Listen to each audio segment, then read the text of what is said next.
नमस्कार, म गुनाहार पोखरेल। मैले आज क्लास 11 को बेसिक म्याथको टपिक्स फङ्सनको केही कन्सेप्चुअल कुरा प्लस डेफिनेसन लिएर आएको छु। You can enjoy a lot. Now let's start the topics function. Function means of A to B where A and B, A र B दुईटा नन युनिटी सेट हुँदा यसको फङ्सनको डेफिनेसन हामीले कसरी डिफाइन गर्छौँ? A function is a connection between the two set A and B such that त्यस्तो दुईटा set all element from set A are associated to the some element of B. Some elements of B. And next one, this association is unique. कस्तो association? दुईटा set बीचको यस्तो association function हो। ए को सबै element be को केही एलिमेन्टसँग के हुनु पर्यो? एसोसिएसन हुनु पर्यो। र नेक्स्ट एसोसिएसन मात्र भएर पुगेन। This association is unique. It means we can for the example this A to B is this one function where in a set A 1 2 3 B A B C D 1 A सँग connection भयो, 2 B सँग भयो, 3 D सँग भयो भने यस्तो बेलामा all element A are associate all element of A involve. A मा खाली हुनु हुँदैन। A सेटमा एलिमेन्ट खाली भयो भने फङ्सन हुँदैन। यो डेफिनेसनको meaning all element from set A are associate को मिनिङ A मा खाली हुनु भएन। कहिलेकाहीँ चेक गर्नु पर्यो फङ्सन हो कि होइन भनेर चेक गर्दा फङ्सनमा A सेटको एलिमेन्ट खाली हुनु हुँदैन। Associate with.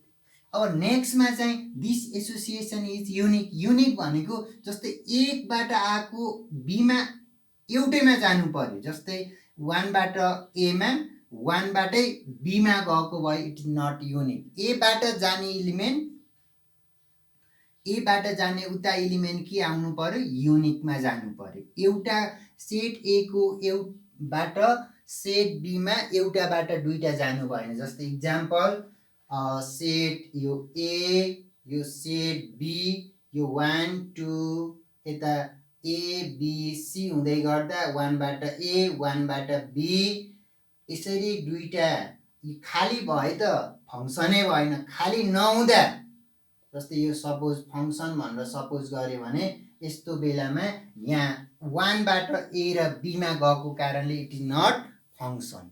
Okay, be remember 2 point. A देखि बी सँग दुईटा एलिमेन्ट ए देखि B a set A to set B मा जाने एसोसिएसन मा दुईटा कन्डिसन फलो गरे भने के हुने भयो? यसले सेट डिफाइन फङ्सन डिफाइन गर्यो। फङ्सन स्टार्ट गर्नुभन्दा अगाडि फङ्सन हामीलाई के चाहियो? सेट चाहियो एउटा है। सेट पछि Cartesian product, this next one relation अनि नेक्स्ट फङ्सन। कार्टेसियन सेट पढ्यो, सेट पछि कार्टेसियन प्रोडक्ट पढ्यो, कार्टेसियन प्रोडक्ट पछि फङ्सन पढ्यो। जस्तै कुनै पनि फङ्सन हुनको लागि हामीलाई के चाहिँदो रहेछ? कसरी फङ्सन फर्मेसन हुँदो रहेछ भने बेसिक कन्सेप्ट बिना यसलाई अगाडि बढ्यो भने उही घोकेको जस्तै मात्रै हुन्छ। आज पढे पर्सि बिर्सियो। जाँदा डेफिनेसन पनि घोक्नुपर्ने अवस्था आउँछ। कसैले फङ्सनकै डेफिनेसन घोक्नुपर्ने अवस्था आउला। कहिलेकाहीँ टेस्ट गरेर फङ्सन अर नट भन्दा छुट्याउनै सक्दैन किनकि बुझेकै छैन। त्यसकारण please be point to be noted. सेटबाट स्टार्ट भयो। फङ्सनको लागि कति सेट चाहियो? सेट नन युनिटी हुनुपर्छ। सेटबाट कार्टेसियन प्रोडक्ट फर्मेसन हुन्छ। कार्टेसियन प्रोडक्टबाट कार्टेसियन प्रोडक्टको केही पार्ट अथवा सबसेट रिलेसन हुन्छ। अनि रिलेसन पश्चात फङ्सन। अब यसको डिटेलमै कुरा चाहिँ नेक्स्ट हामी रिलेसन भन्ने टपिक्समा गरौँला। अहिलेमा चाहिँ के मात्रै क्लियर होस् भने सेट सेट पछि कार्टेसियन प्रोडक्ट पछि रिलेसन हुँदै फंक्सनमा आएको भन्ने कुरा बुझिराखौँ। अब हामी यसपछि दुईवटा डेफिनेसन फंक्सनको 1 to 1 र अन टु दुईटा डेफिनेसनको बारेमा डिस्कस गर्छौँ। अहिलेलाई चाहिँ what is function, what is not function, कि फंक्सन हो कि होइन भन्ने कुरालाई क्लियर हो। अब हामी नयाँ कुन डेफिनेसन, पहिला 1 to 1 1 to 1 फंक्सन होला, इन्जेक्टिभ फंक्सन पनि भन्छ। डेफिनेसन पनि एकदम मोस्ट इम्पोर्टेन्ट, प्लस यसको कन्सेप्टले पछाडि अन्य क्वेसनहरूलाई सल्भ गर्न, यो भनेको कुन फंक्सन हो भनेर छुट्याउने कुरा। त्योभन्दा अगाडि हामीले फंक्सन हो कि होइन भनेर छुट्याउने कुरा गऱ्यौँ। अब यसमा चाहिँ कि कुन फंक्सन हो, त्योमध्ये 1 to 1 के हो त? अब function f from set A to another set B, that is f A to B is said to be a 1 to 1 if distinct element in a set A have distinct image in set B, in B or in set B. Like symbolically for any x1 x2 A मा पर्छ भने x1 equal to x2 different इलिमेन्टको image different आउनु पर्यो। कुनै पनि एउटाको दुईटा आउनु भएन भने जस्तै यहाँ A को 1 B को 2 C को 3 इमेजेस छ भने A को यो दुईटा A र B डिफ्रेन्ट हुँदा इमेज पनि डिफ्रेन्ट आउनु पर्यो। यो दुईटा डिफ्रेन्ट हुँदा यताको सेम आयो भने इट नट 1 to 1। त्यस्तै गरी यसको कन्टा पोजिटिभ डेफिनेसन पनि छ। कन्टा पोजिटिभ भनेर लोजिकमा पढिसकेको छ। इफ हामीले न्युमेरिकल पढ्दा पर्छ, न्युमेरिकल क्वेसनमा यो बढी युज गर्छ। If x1 equal to f of x2 हुँदा this implies x1 equal to x2। Standard definition this one, तर न्युमेरिकल सल्भ गर्ने क्रममा हामीले के गर्छ, f of if function image equal हुँदा के आउनु पर्यो, number element also equal. Element different हुँदा इमेज डिफ्रेन्ट, अनि इमेज सेम हुँदा इलिमेन्ट सेम। हामीले यो डेफिनेसन न्युमेरिकल क्वेसनमा पनि गर्छ। अब लेट्स इक्जाम्पल, यहाँ एउटा सानो इक्जाम्पल लेखेको छ। के आउनु पर्यो, एउटाबाट सजिलो भाषामा बुझ्ने क्रममा एउटा नम्बर इलिमेन्टबाट एउटैमा जानुपर्छ, एउटाबाट दुईटामा जानु भएन। अथवा सरी, दुईटाको यताको एउटै इलिमेन्टको इमेजको दुईटै सेम इलिमेन्टको दुईटा फरक फरक इलिमेन्टको एउटै इमेज आउनु भएन।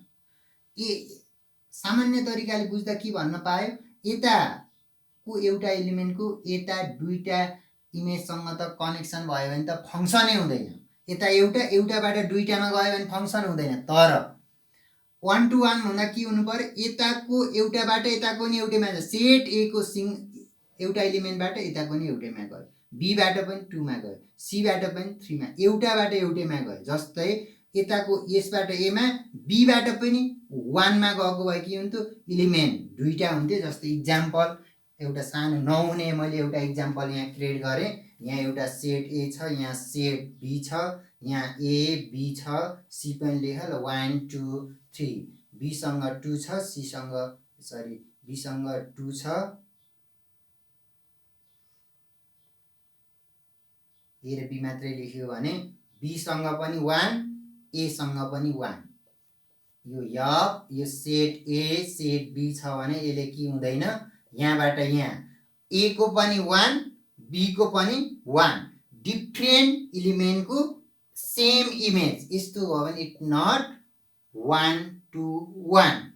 अब सजिलो भाषामा बुझ्नको लागि कसरी बुझ्नु पर्यो, देख्दा बित्तिकै कुनै फंक्सन हो कि होइन भनेर चिन्ने आधार के हो भने एउटाबाट एउटा इलिमेन्ट एउटा इमेजसँग कनेक्सन हो।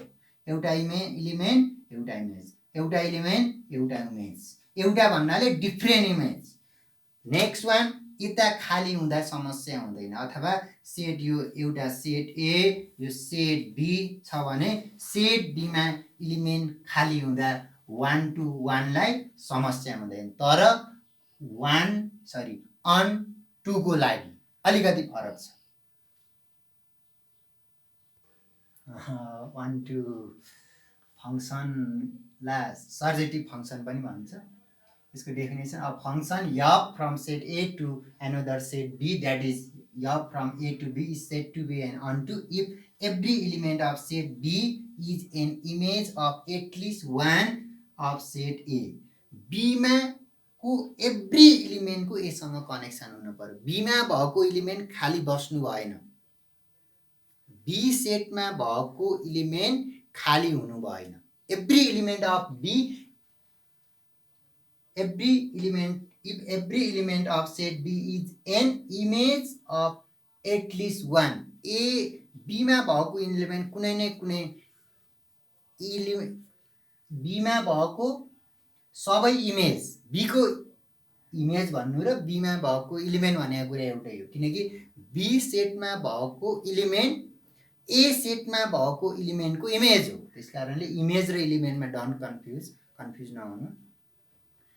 अनि यसलाई that is f of A equal to B हुनु हो, f of A equal to B अथवा रेन्ज अफ f र कोडोमेन अफ f सेम हुनु भयो। जस्तै यहाँ इक्जाम्पल लेखेको छ, यो सेट ए यो सेट बी, एमा भएको इलिमेन्टलाई यसमा भएको इलिमेन्ट डोमेन रेन्जको बारेमा त पढ्नै बाँकी छ। नेक्स्ट भिडियोमा हामी डोमेन र रेन्जको बारेमा कुरा गरौँला। यसमा सर्टकटमा भन्दा एमा भएको सेट एमा भएको इलिमेन्टलाई डोमेन, सेट बीमा भएको इलिमेन्टलाई कोडोमेन, सेट बी को त्यस्तो इलिमेन्ट जुन ए सँग कनेक्सन छ, ए सँग कनेक्सन भएका इलिमेन्टहरु, जस्तै यहाँ अहिले मैले सी राखे भने यो सी पनि के हो, कोडोमेन हो। तर सी जुन इलिमेन्ट ए को इलिमेन्ट सँग कनेक्सन छ तिनीहरु, जस्तै यो मा ए र बी चाहिँ रेन्ज हो, सी रेन्ज हैन। ओके, अब मैले त्यो 1 2 फंक्सनको डेफिनेसनको लागि यो एक्जाम्पल लिएको छु। यहाँ के भयो, एभ्री इलिमेन्ट अफ बी अथवा every image of B or every element of set B is an image of set A. फेरि पनि यहाँ कुरा क्लियर हुनुपर्छ, ए सँग कनेक्सन भएको इलिमेन्ट सेट बी मा भएको सबै इलिमेन्ट इमेज हुँदैन। जुन इलिमेन्टहरु ए सँग कनेक्सन छ त्यो मात्र के हुन्छ, इमेज हुन्छ भन्यो भने अब यहाँ के भन्नु, every element of set B का सबै इलिमेन्ट के आउनु पर्यो, इमेज भएर आउनु पर्यो। मैले यहाँ अनि सेट बी को इमेज इलिमेन्ट एउटै हो भन्ने कुरा गरेको छु। सेट बी को इमेज र इलिमेन्ट एउटै हो, कुन फंक्सनको लागि, 1 to 1 को लागि। अरु अन्य फंक्सनको लागि 1 to 1 को लागि हुँदैन, 1 to को लागि मात्रै हुन्छ, इमेज र इलिमेन्ट इक्वल। त्यही भने हो range of f equal to codomain of f। Range of f, range के हो, इमेज। किन यो रेन्जको डेफिनेसन के हो, जुन इलिमेन्ट ए को इलिमेन्ट सँग कनेक्सन भएको इलिमेन्टलाई के भन्छ, रेन्ज भन्छ। ए को सँग कनेक्सन भएको इलिमेन्टहरु के हो, इमेज हो। नेक्स्ट वान कोडोमेन भनेको बी मा भएको सबै इलिमेन्ट, हामी डोमेन बी मा भएको सबै इलिमेन्टलाई के भन्छ, कोडोमेन भयो।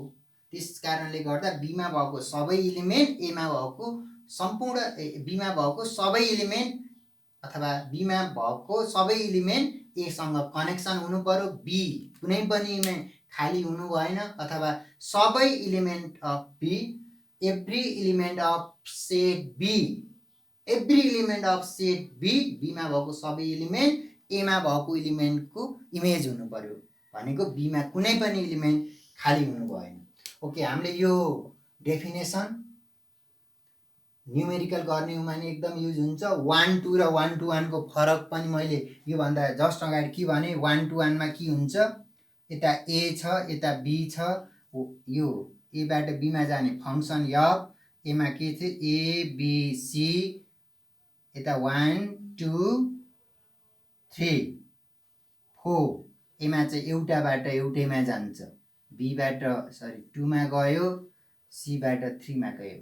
1 to 1 मा के हुनुपर्छ, 1 to 1 र अनटुमा के फरक देखियो, ए मा बी मा खाली हुनु हुँदैन, ए मा बी मा खाली भएर केही हुँदैन, तर डिस्टिङ इलिमेन्टको डिस्टिङ इमेज हुनुपर्छ। यताको इमेजको एउटै इमेज दुईटा इलिमेन्टको हुनु भएन, यसमा त्यसले समस्या हुँदैन, बीमा खाली सेट बीमा खाली हुनु हुँदैन। ओके, अब यही कन्सेप्टको आधारमा मोस्ट इम्पोर्टेन्ट हो 1 to 1 र अनटु फङ्सन। अनटुला सर्जेक्टिभ, 1 to 1 ला इन्जेक्टिभ भन्छ, दुईटाको कम्बिनेसन बाइजेक्टिभ भन्छ। बाइजेक्टिभ फङ्सनको डेफिनेसन के हो, a function F is said to be bijective if F is 1 to and 1 to 1, दुईटाको कम्बिनेसन नै बाइजेक्टिभ फङ्सन हो। ओके, यही दुईटा फङ्सनको मोस्ट इम्पोर्टेन्ट डेफिनेसन क्लियर गर्यो भने एक्सर्साइजका म्याक्सिमम केही क्वेसनहरू सजिलै गर्न सकिन्छ। Be clear on it. Okay.